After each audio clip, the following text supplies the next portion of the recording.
Assalamu alaikum wa rahmatullahi ta'ala wa barakatuhu.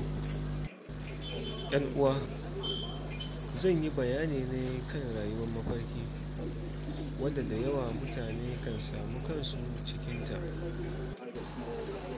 Duk da cewa wasunmu har yanzu ba su yarda cewa mafarki na zama gaskiya ba. Duk da hakan, ina so ku cire hakan a ranku na kokwanton cewa ko mafarki ba zai zama gaskiya ba. Mafarki gaskiya ne. Don haka duk wanda ke da kokwanton cewa mafarki ko ba zai zama gaskiya ba, to mafarki yana zama gaskiya.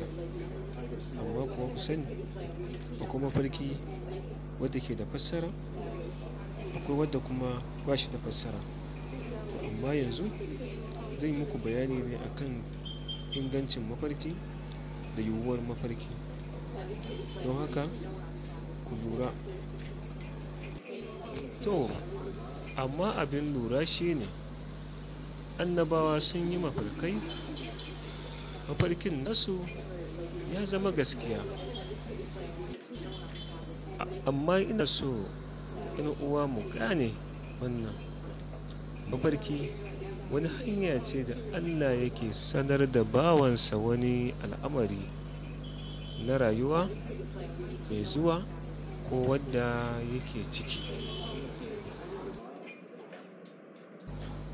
Sannan an fi samun mafarki mai inganci a yayin nutsewa cikin barci mai nauyi wadda ake samunsa a tsakiyar dare da ƙarshen dare.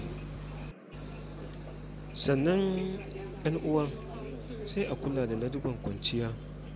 Idan za a kwanta, a samu wuri mai kyau, sannan a yi addu'a, sannan kar a kwanta a kife ko a kwanta a rigingine.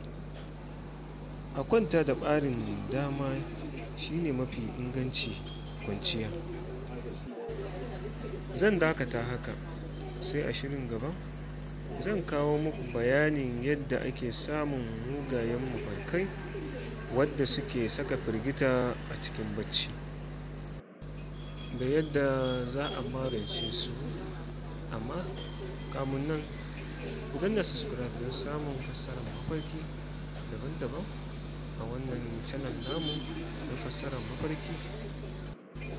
Ina muku fatan alkhairi. Bisalam, a huta lafiya.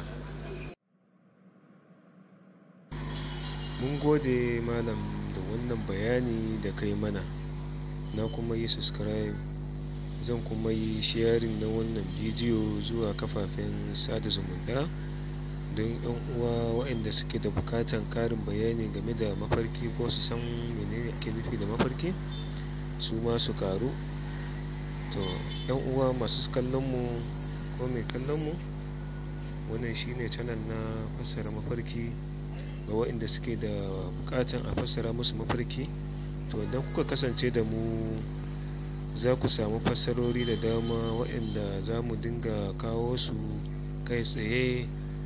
Ku biyo mu sannu a hankali, za mu ƙayatar da ku ko kuma za mu warware muku matsalolinku musamman wadda ya dame ku a cikin bacci.